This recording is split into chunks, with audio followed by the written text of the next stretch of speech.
काज नाही लाज धरित ऐसियासी शरण जावे शक्ती जीवे न वंची भीष्म पण केला खरा धनुर्धरा रक्षिले ऐसियासी शरण जावे शक्ती जीवे न वंची तुका म्हणे साक्ष हाती तो म्या चित्ती धरियला ऐसियासी शरण जावे शक्ती जीवे न वंची विठ्ठल विठ्ठल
गुरुर् साक्षात् परब्रह्म तस्मै श्री गुरुवे नमः। नमामि सद्गुरुं शान्तं सच्चिदानंद विग्रहं पूर्ण ब्रह्म परानंदं विश्वमानंदी वल्लभं जयांचे केलिया स्मरण होय सकल विद्यांचे अधिकरण तेची वंदू श्रीचरण श्री गुरूंचे नमस्कारोने आता ओम नमो जय आद्या वेद प्रतिपाद्या जय जय स्वसमवेद्या आत्मरूपा देवा तुच गणेशु सकलमती प्रकाशु मय निवृत्ती दासु अवधारी जोजे महायोग पीठे तटे भीमरथ्यामुवरं पुंडरीकाय दातुं मुनीन्द्रे समागत्य तिष्ठन्तमानन्दकन्दं परब्रह्मलिङ्गं भजे पाण्डुरङ्गं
दयाळा तुमचा अनुग्रह लादलो पावन झालो चराचरी मुक्ताबाई नमो त्रिभुवन पावने आद्यत्रय जननी देवाची जगोद्धारा लागी धरिला अवतार मिरविला बळीवार सिद्धाईचा निळा शरणांगत मनवी आपुला संती निरविला देवणी आती साधावया भक्ती काज नाही लाज धरित ऐसियासी शरण जावे शक्ती जीवे न वंची विठ्ठल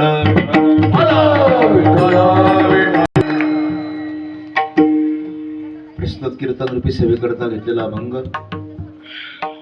जगतवंदनीय जगद्गुरु बोलू नका मागे बोलू. महान भागवत भक्त भगवंताच्या असणाऱ्या निस्सीम भक्तीमध्ये ज्यांनी आपल्या या भागवत संप्रदायामध्ये उच्च पद निर्माण केलं असे जगद्गुरु तुकोबाराय यांचा 4 चरणाचा असा अभंग आहे.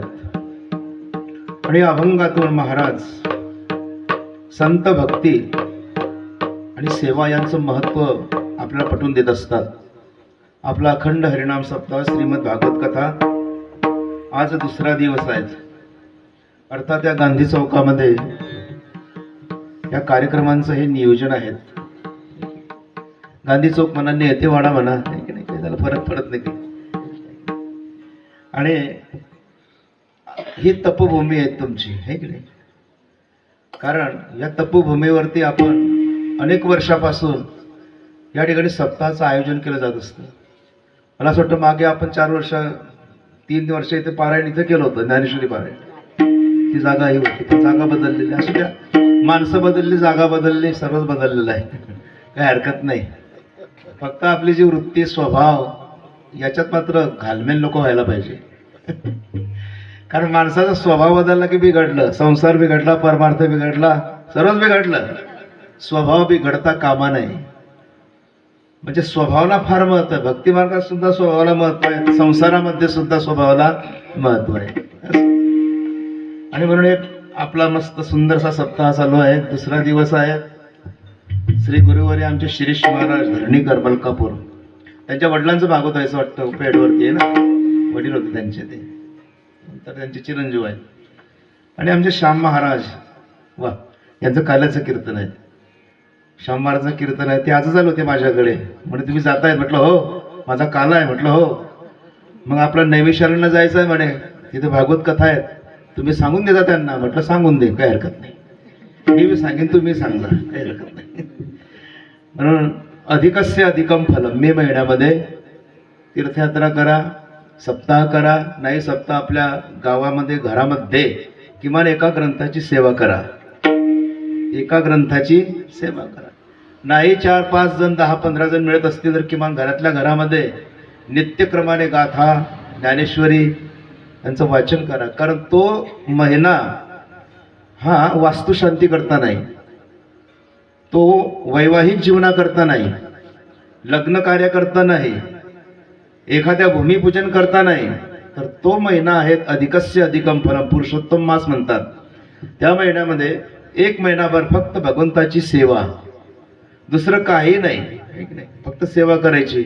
कारण मनुष्याला जीवनामध्ये 12 वर्षाचं जे तप आहे 12 वर्षाची सिद्धता आहे 12 वर्षाचं केलेलं जे पुण्य आहे ते अवघ्या एका महिन्यामध्ये भगवान विष्णूची सेवा केल्यानंतर प्राप्त होत असते. पुरुषोत्तम म्हणजे कोण आहेत भगवान विष्णूच आहेत ना. त्यांची सेवा करा. मग गाथ्याच्या रूपाने करा तुम्ही गीतेच्या रूपाने करा तुम्ही माऊली ज्ञानेश्वरांच्या हरिपाठाच्या रूपाने करा किंवा तुम्ही पारायणाच्या रूपाने करा किंवा गावाला वेढा लावायचा रामकृष्ण रामकृष्ण म्हणायचं असं जरी म्हटलं तरी पुष्कळ आहे. म्हणून तो जो महिना श्रेष्ठ महिना सांगितलेला आहे अधिकस्य अधिकम फलम असं काही हरकत नाही. म्हणून या प्रकारे सुंदर नियोजन आहेत. त्यानंतर मृदंगाचे तेजस महाराज सुलवाडी फार सुंदर गोड आहेत आहे की नाही. नाव ऐकून होतो पण आज भेट झाली सुलवाडी हां दिंडीत आपल्या महाराजांच्या. हां बरोबर आहे. त्यानंतर संजय महाराज विटवा सुप्रसिद्ध आहेत. खिरोदा रोजोदा आहे की नाही. अर्थात दिंडीचं ते मुख्य यजमान पण त्यांच्याकडेच आहे. कधी वारी चुकवलेली नाही. आनंदी ते पंढरपूर नाही आपलं खानापूर ते पंढरपूर सुंदर असं त्यांची सेवा आहे. म्हणजे आपल्याला निष्ठावंत सेवक महाराज मंडळी भेटलेली आहेत विशेष नाही. त्यानंतर युवराज महाराज वाघोड आमचे वाघोडचे महाराज आहेत. सर्व्हिसला होते बीड जिल्ह्यात वाटतं कुठेतरी पण गावी येऊन ही सेवा करायची. गावात सुद्धा त्यांचा सक्रिय भाग असतोच काही प्रश्न नाही. आनंदी आहेत समाधानी जीवन आहेत. जीवनात काय आहे समाधानी जीवन हे अतिशय महत्त्वाचं आहे. त्यांचं जीवन फार समाधानी आहे. आमचं अनंत महाराज महाखेडेकर मडा केला हा दिलाय, ठीक आहे, काय हरकत नाही, काय हरकत नाही. महाराज तर एकदम काही विचारूच नका, वैराग्याचे व्रत म्हणतात.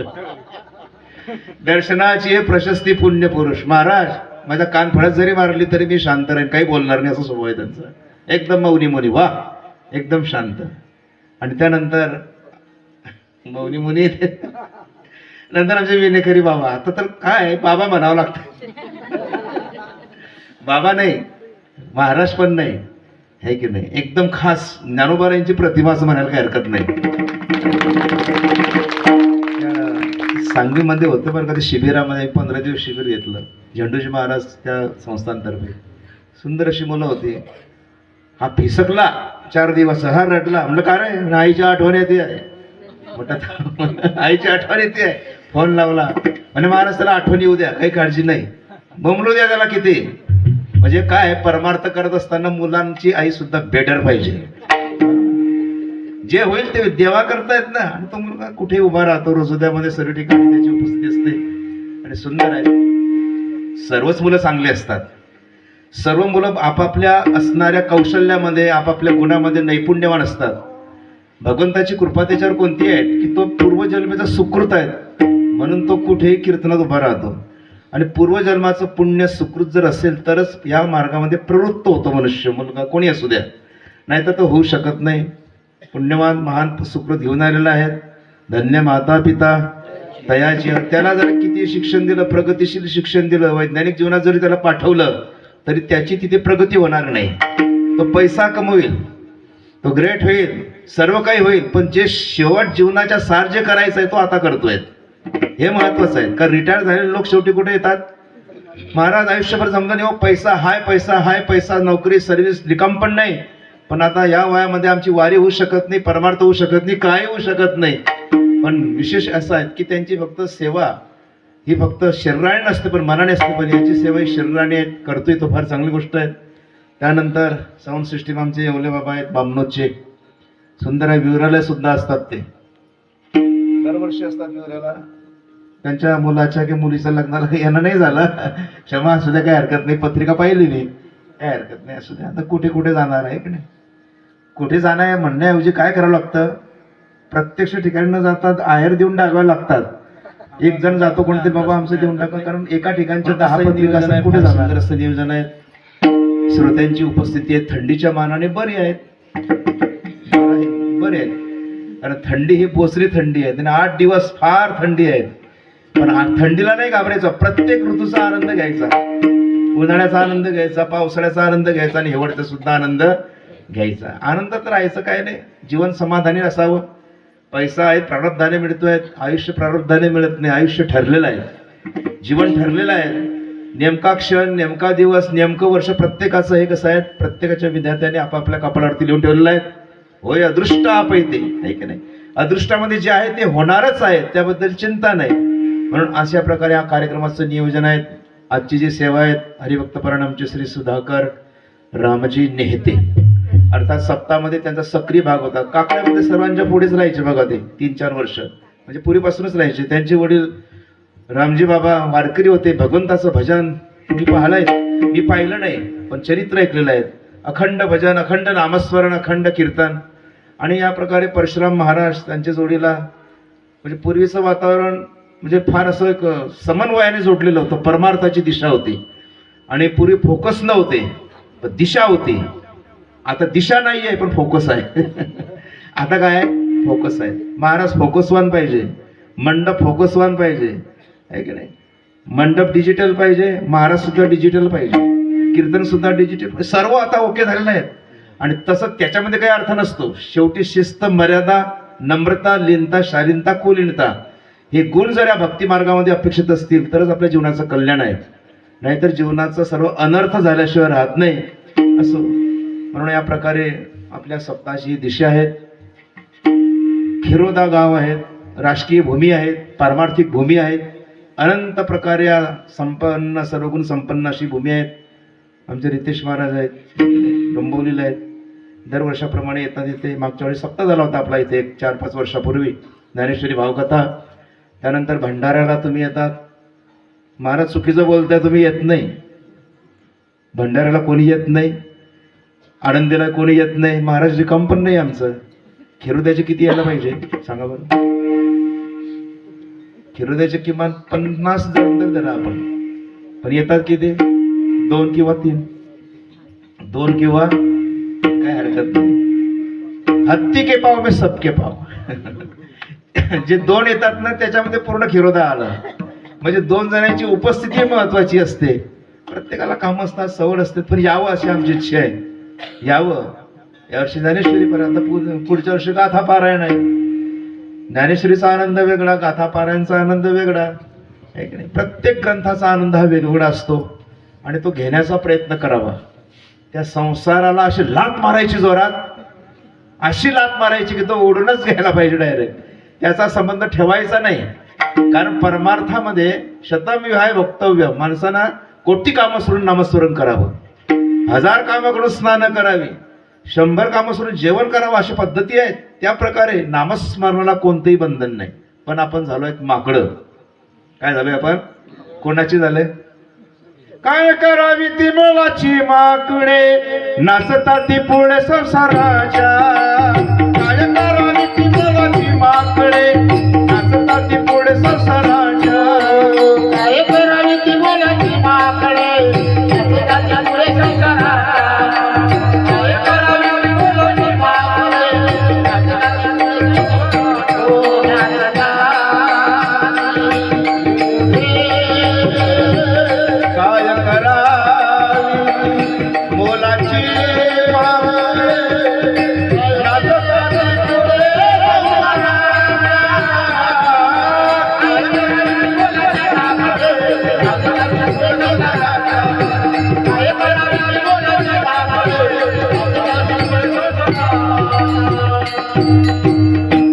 काय करावी ती मोलाची माकुडे. मोलाची म्हणजे किमतीवान. आपण संसारातील किमतीवान माकडं आहोत. कारण संसाराच्या पुढे नसतोय आपण रात्रंदिवस. रात्रंदिवस आम्हा युद्धाचा. युद्ध म्हणजे कोणतं? संसाराचं युद्ध चालू आहे आपलं. समस्या, टेन्शन, काय करावं, कसं करावं, काय खावं, कसं खावं, कसं राहावं. पूर्ण सृष्टी या संसाराने व्याप्त आहेत. आणि म्हणून विसर पडला भगवंताचा आम्हाला. म्हणून आपल्याला माकडं म्हटले. जे माकडं असतं की नाही, अगोदर चंचल आहेत. आणि चंचल माकडाला थोडीशी पाजली, काय ते असेल जे असेल ते, व्यासपीठावर नको देऊ शब्द, ती पाजली, मग अधिक चंचल झालं, अतिशय नाटखट झालं. बरं त्यातल्या त्यात त्याला उदबत्तीचा चटका लावला, मग कसं राहील? ते बिथरून जाईल ना पूर्ण. ते नाचतं पूर्ण, असं नाचतं नाचतं नाचतं नाचतं नाचतं पूर्ण. तसं अनेक समस्यांनी आपलं जीवन आहे. प्रत्येक जण नाचतोय संसारामध्ये, पण भक्ती करता वेळ नाहीये, तो काढावा लागतो. मोठ्यांचं वाक्य आहे, संसार होत असतो, परमार्थ करावा लागत असतो. वारी, कीर्तन, भजन, व्रत, त्याच्यानंतर एकादशी, हे सर्व विधी करावा लागत असतो आणि तो करावाच. म्हणून ती भक्ती करावी. जगद्गुरु तुकाराम महाराज या अभंगातून एक भक्तीचा निर्देश आपल्यापर्यंत पाठवतात. जीवनामध्ये खरी भक्ती करायची ना, आपला ढोंगी भक्ती नाही. आज जगामध्ये ढोंगी भक्तीचं थैमान फार आहे. खरी भक्ती म्हणजे काय? खरी भक्तीची व्याख्या काय आहे? तर देव आणि आपण, आपला संवाद देवाशी, आपली समस्या देवाशी, आपलं जीवन देवाशी एकरूप होणं, याला म्हणतात भक्ती. अखंड नामस्मरण, जीवनामध्ये सत्यत्व, जीवनामध्ये कोणताही घोळ नाही, कोणताही विपर्यास नाही, एकदम शुद्ध मन. आणि असं आहे, देवापुढे भोळं राहावं, चतुरपणा करण्याचं लक्षण नाही. कारण चतुरपणा जर आपण संसारामध्ये धरला तर प्रगती होईल, पण भगवंतापुढे जर चतुरपणा धरला तर तो मालक आहे आपला, तो चतुरांचा बाप आहे. चतुरा तू शिरोमणी, चतुरा तू शिरोमणी, नामज्ञाती खाणी, पूजलो मनुष्याची खाणी, मुकुटा सकळानी, मुकुटो सकळो, राधा भजतो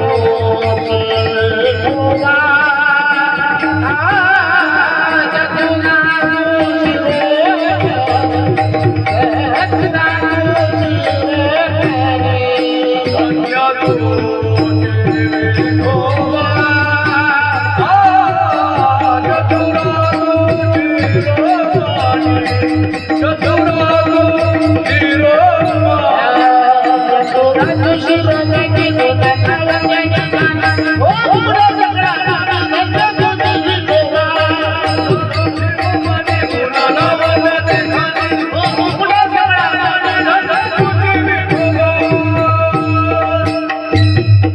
चतुरा तू शिरोमणी. शिरोमणी म्हणजे काय? हे मूर्खांचे शिरोमणी. हे बघ, 1000 मूर्ख एकत्र केल्यानंतर 1000 मूर्खांचा मालक कोण? शिरोमणी मूर्खांचा. म्हणजे 1000 मूर्खांचा किती मोठा मनुष्य आपण बसवला तर तो मूर्खांचा मालक मूर्खच राहणार ना. म्हणून अशी म्हण आहे, 1000 मूर्खांचा मालक होण्यापेक्षा मनुष्याने एका शहाण्याचं नोकर व्हावं. एका शहाण्याचं काय व्हावं? नोकर. तर शहाणा आहे तिथे आपण नोकर या रीतीने काम केलं तर काहीतरी बोध मिळेल, तिथे प्रेम मिळेल, तिथे आनंद मिळेल. पण 1000 मूर्खात राहून काही उपयोग होऊ शकत नाही. म्हणून आज सृष्टी, आज जग हे तिकडे वाहत आहेत. आपण मात्र आपल्या जीवनामध्ये आपली बाजू पक्कम भक्कम अशी सांभाळावी. आणि जीवन अनमोल आहे, जीवन हे परत परत नाही मिळणार आहे. आणि म्हणून अशा जीवनाला त्याचा साज व्यवस्थित असावा. जसं म्हणतात ना, श्रीमंतीचा माज नसावा पण साज असावा. हे शरीर जे आहेत ना, हे आज आहे उद्या नाही आहेत, हे जाणार आहेत. आणि म्हणून त्या माजामध्ये जर शरीर जर राहिलं आपलं तर त्याचा उद्धार नाही होणार, तर जीवात्मा भंगणार. आणि शेवटी त्याला परत पुनरपी जन्म पुनरपी मरणम, मनुष्य जन्मच मिळेल असं मात्र नाही. खंती ते न करा कोणे गाढव कुत्रा. ह्या ज्या गाढव कुत्रा ज्या दिसतात ना आपल्याला, हे त्याचे लक्षण आहेत.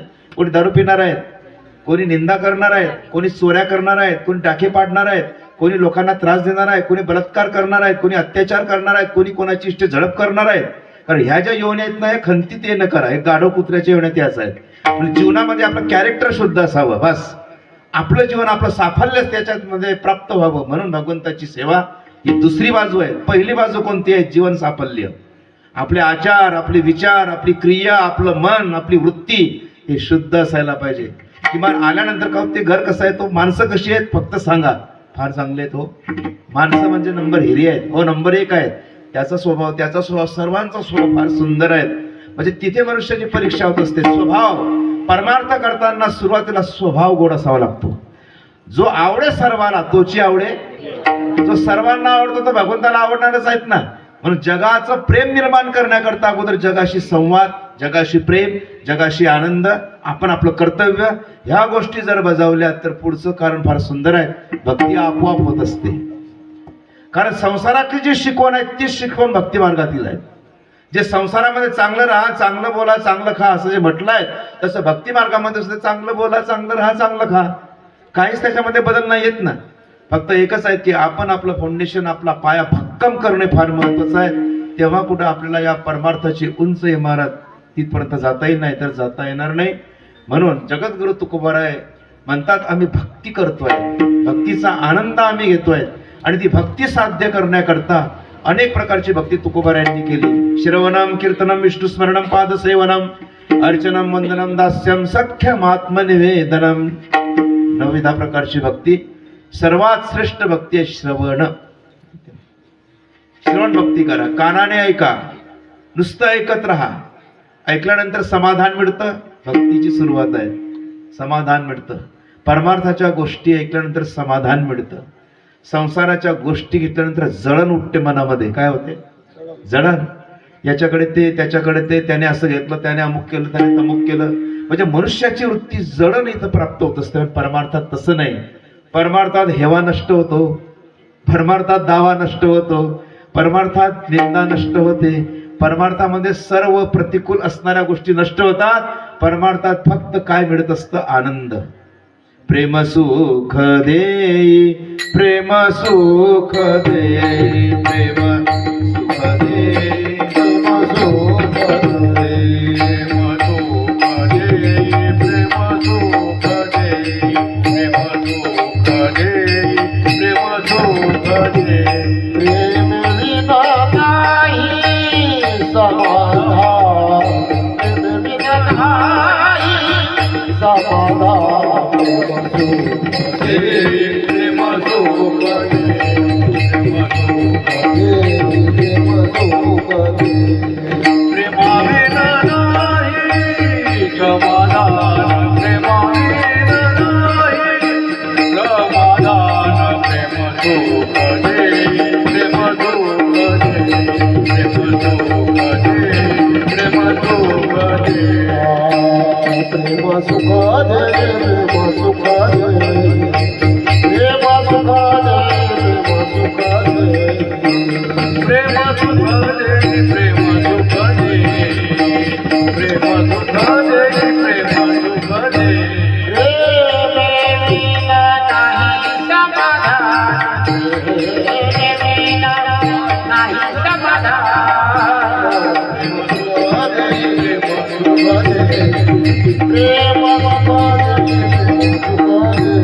प्रेम सुख देई प्रेम काय देई सुख देई ते निस्वार्थी प्रेम सुख देई स्वार्थी प्रेम सुख नाही देणार स्वार्थी प्रेम तुमचं बजेट वाढवेल पण मन दुःखी करेल स्वार्थी प्रेम जे असतं ना ते काय करते तुमच्या परिस्थितीत बदल करेल पण मन मात्र ते भंग केल्याशिवाय राहणार नाही पण पारमार्थिक आणि भक्तिरूप असणारं प्रेम जसं बालक ध्रुवाने भक्ती केली बालक प्रल्हादाने भक्ती केली निस्वार्थपणाने भक्ती केली थोडा तरी अंश आपल्या जीवनात आवश्यक आहेत ना कोणी असू द्या लहान असू द्या मोठा असू द्या पंडित ज्ञानी कीर्तनकार कोणी असू द्या एक अंश का होईना आपल्या वृत्ती ठिकाणी तो जर भाग असेल तर जीवन सुखी व्हायला काही वेळ लागणार नाही प्रेम सुख दे प्रेम देवा हे प्रभू मी प्रेमसुख तुला मागतोय म्हणजे प्रेमसुखाची मागणी सुद्धा भगवंताकडे तुकोबाऱ्या करतात मग प्रेम दिल्यानंतर प्रेम देवाचे देणे देहभाव होय जेणे मग जे प्रेम भगवंत देतो ते प्रेम आपल्याला देतं काय सुख देतं की नाही आता प्रश्न निर्माण व्यवहारामध्ये सुखी लोक किती आहेत हो टप्पे त्याच्यामध्ये मध्यम श्रेष्ठ आणि कनिष्ठ मध्यम माणसं सुखी आहेत का एकदम खालचे कनिष्ठ लोक सुखी आहेत का वरचे लोक सुखी आहेत काय त्याचा ताळेबंद कसा आहे सांगता येत नाही म्हणजे महाराज वरचा बी दुःखीच दिसतो मधला बी दुःखी दिसतो आणि खालचा बी पण सुखी कोण आहेत प्रश्न आहेत ना समर्थ रामदास स्वामी म्हणतात ना जगे सर्व सुखी असा कोण आहे दाखवा ना सुख म्हणून नाहीच आहे जीवनामध्ये म्हणून तळमळ आहेत विकास आहे क्रांती आहे आणि अशा प्रकारे ती पैलू आपल्या जीवनामध्ये प्राप्त होण्याकरता जगद्गुरु तुकोबारांनी भक्तीचा एक आदेश आपल्यापर्यंत पोहोचवलाय ती भक्ती तुम्हाला पाहिजेत ना तर भक्तीचं माध्यम काय असेल तर सेवा तीर्थ सेवा हा दारवंठा म्हणजे सेवा करा सेवा म्हणजे